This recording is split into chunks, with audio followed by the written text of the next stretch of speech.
Let's cut across live now to a press conference being addressed by BJP spokesperson Sambit Patra.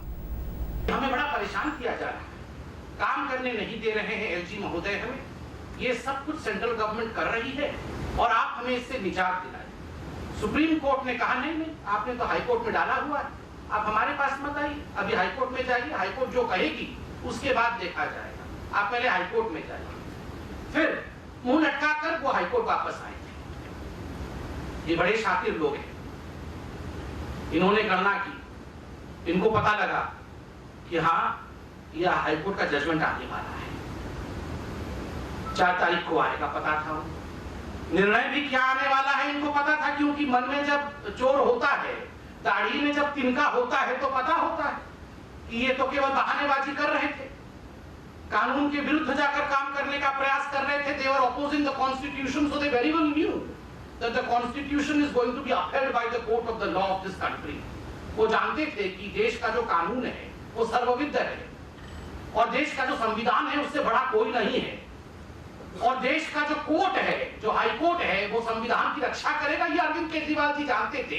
इसीलिए जो लोग सत्ता की उपासना करते थे वो विपासना का बहाना लेकर बाहर चले गए हैं। उनको पता था कि 4 तारीख को ये होने वाला है, इसलिए ये सत्ता के उपासक, सत्ता के उपासना करने वाले विपासना के बाहर छिपे हुए हैं। ये छिपने वाले लोग हैं। जब पुराने आईने दिखाए गए थे इनको, जब इनको संविधान की प्रति दिखाई जाती थी, जब कोई बिल वापस आ जाता था, तब ये वो लोग थे जो बाहर आकर कहते थे ये प्रधानमंत्री तो साइकोपाथ हैं, प्रधानमंत्री तो कावड़ हैं, ये देश पे इमरजेंसी लगा दिया, ये काला दिन आ गया, भारत लुटने वाला है।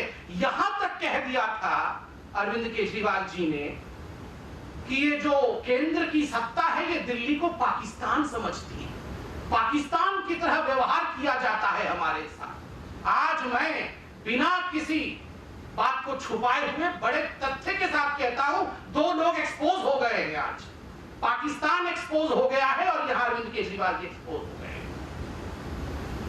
किस प्रकार पाकिस्तान आतंकवाद को समर्थन करता है वो आज एक्सपोज हो चुका है, और किस प्रकार ये अरविंद केजरीवाल और ये आम आदमी पार्टी संविधान के साथ, हिंदुस्तान के कॉन्स्टिट्यूशन के साथ खिलवाड़ करते हैं, वो भी एक्सपोज हो चुके हैं। मैं ललकार के यहां से कहता हूं, अरविंद केजरीवाल जी, गाली देने में, खराब शब्दों का प्रयोग करने में, अनपार्लियामेंट्री वे में संबोधना करने में आप एक्सपर्ट। आज जब आपको तमाचा लगा है तो कहां छुप के बैठे हुए, आइए सामने आइए, ये बहाना लेकर छुपने का काम बंद करिए।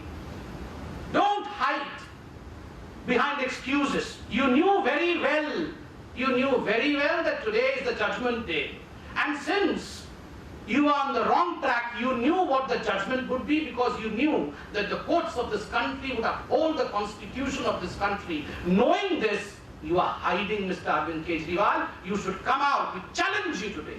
You have used unparliamentary words against the Prime Minister of this great country. You have used unparliamentary words for the democracy of this great country. And when today you have got a slapping from the High Court of this country, when the High Court of this country has said, जब High Court ने कहा है कि आपने illegal निर्णय लिए हैं, ये छोटी बात नहीं है बंधुओं, इलीगल निर्णय, गैर कानूनी निर्णय। अगर कोई सरकार 1.5 वर्षों तक इलीगल निर्णय लेती है, क्या ये संभाला जा सकता है? क्या नैतिकता के आधार पर इस सरकार को जनता के सामने पुनः नहीं जाना चाहिए? आपके 21 एमएलए डिस्क्वालिफिकेशन के कगार पे खड़े हैं। आपने वहां कानून के साथ खिलवाड़ किया, संविधान के साथ खिलवाड़ किया, और जब आप पकड़े गए तो आप कहते हैं नहीं नहीं नहीं, ये सब बेकार का कानून है। और आज जब हाईकोर्ट ने कहा कि 1.5 वर्षों तक आप कानून के साथ खिलवाड़ कर रहे थे और जो भी आपने कानून बनाए वो सब गलत थे, वो सब तर्क संगत नहीं थे, तो आज आप छुप कर क्यों बैठे हैं अरविंद केजरीवाल जी? आपको आके मीडिया का सामना करना चाहिए। यही वो अरविंद केजरीवाल जी हैं जिन्होंने अपने आप को एनार्किस्ट कहा था। आपको याद होगा भली भांति कि there was a time when he called himself anarchist. उन्होंने घोषणा की थी मैं एनार्किस्ट हूं, 26 जनवरी क्यों मनाया जाए, मैं एनार्किस्ट हूं।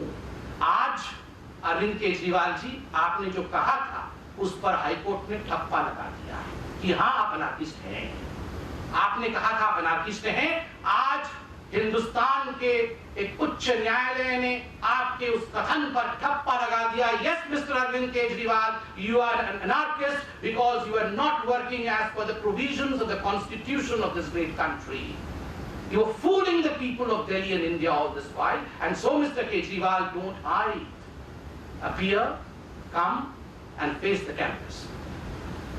बड़ा कष्ट हुआ तो हाईकोर्ट के आप ऑर्डर को पढ़ेंगे तो मालूम पड़ेगा कि एक अनुच्छेद में ऐसा भी लिखा गया है कि जिस भाषा का प्रयोग एक पक्ष ने किया, वैसे भाषा का प्रयोग तो मैं वो शब्द भी नहीं कहूंगा, वैसे भाषा का प्रयोग तो परमात्मा नहीं करते। जिस भाषा का प्रयोग कुछ दिनों से वो कर रहे थे सरकार के खिलाफ, और बड़ा कष्ट होता है प्रधानमंत्री के खिलाफ। ये तो बड़ा दिल दिखाकर भारतीय जनता पार्टी और सरकार ने हमेशा क्षमा किया है, क्योंकि बड़ों को हमेशा क्षमाशील और क्षमावान होना चाहिए। मगर किस प्रकार से आपने लोकतंत्र को, हिंदुस्तान के सम्मान को सदैव ठेस पहुंचाया है, वो हम सब ने देखा है। अभी मनीष सिसोदिया जी ने अपने प्रेस कॉन्फ्रेंस में कहा कि ये एलजी वर्सेस सीएम की लड़ाई नहीं है। लोकतंत्र में वी द पीपल की चलनी चाहिए, लोकतंत्र में वी द पीपल का बोलबाला होना चाहिए, सिलेक्टिव लोगों का नहीं चलना चाहिए। मैं अरविंद केजरीवाल जी से बोलना चाहूंगा, बिल्कुल ठीक कह रहे हैं, वी द पीपल का चलना चाहिए, मगर we the people move as per the constitution of the country. जो वी द पीपल है वो संविधान के दायरे में चलते हैं। और ये सिलेक्टिव पीपल कौन है? हाईकोर्ट को आप सिलेक्टिव पीपल कह रहे हैं। High Court upholds the integrity, the sovereignty, the constitution of this country. We should all respect the High Court and its verdict. आपके कुछ नेताओं ने ट्वीट किया है जो आपत्तिजनक है, उन्होंने इसे एंटी पीपल वर्डिक्ट कहा है। खैर, आप तो अनार्किस्ट हैं तो आप कह सकते हैं और ये कहते रहें। मीडिया में हेडलाइन बनाने के लिए, ड्रामा करने के लिए आप कुछ भी कह सकते हैं, ये हम जानते हैं। मगर केजरीवाल साहब, अंत में इतना ही कहूंगा, जब आपको यूपी जाना होता था, जब आपको गुजरात जाना होता था, तब तो आप मौजूद रहते थे और त्वरित रूप से आप वहां चले जाते थे। आज जब आपको कैमरे को सामना करना चाहिए, आज जब हाईकोर्ट के इस वर्डिक्ट के बाद, मैं तो ललकार के कहता हूं, आज इस हाईकोर्ट के वर्डिक्ट के बाद they have lost their moral right to be in the government. जो इलीगल डिसीजन लेता, जिसके इतने सारे कानून, ऐसा तो नहीं है कि आप जानते नहीं, क्योंकि संविधान एक किताब है जिसको पढ़कर आप सच्चाई को जान सकते हैं। ऐसा तो नहीं है कि आपने पढ़ा नहीं, अगर पढ़ा नहीं, आप जानते नहीं, तो आप अनभिज्ञ थे, और अनभिज्ञ कभी शासक नहीं बन सकता। सब कुछ जानते हुए भी आपने गैर कानूनी काम, अनकॉन्स्टिट्यूशनल काम किए। So you have lost mister Arvind Kejriwal the right to be in power. You should approach the people of Delhi once again. आप तो कहते थे कि हम जनता की अदालत में जाएंगे, हर चीज तो जनता से पूछेंगे। आज कहाँ छुप के बैठे हैं? जो सत्ता के उपासना करने वाले लोग विपासना के नाम पे छुपे नहीं, जनता के बीच में आए, जनता की राय ले कि आखिरकार इतने वर्षों तक, 1.5 वर्षों तक जनता से झूठ क्यों बोला, बरकराया। अब मेरे मित्र और सहयोगी श्री जीवीएल नरसिम्हा राव जी इस विषय पर ज्यादा प्रकाश करेंगे। Good evening, friends. At the least, we demand forthwith an apology from Arvind Kejriwal.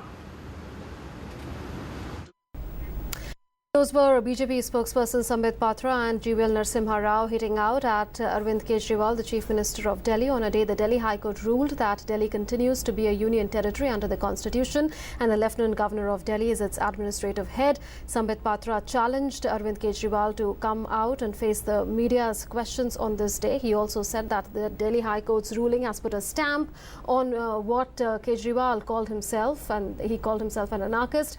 Also, BJP spokesperson GVL Narasimha Rao started off by saying that he demands an apology from Arvind Kejriwal.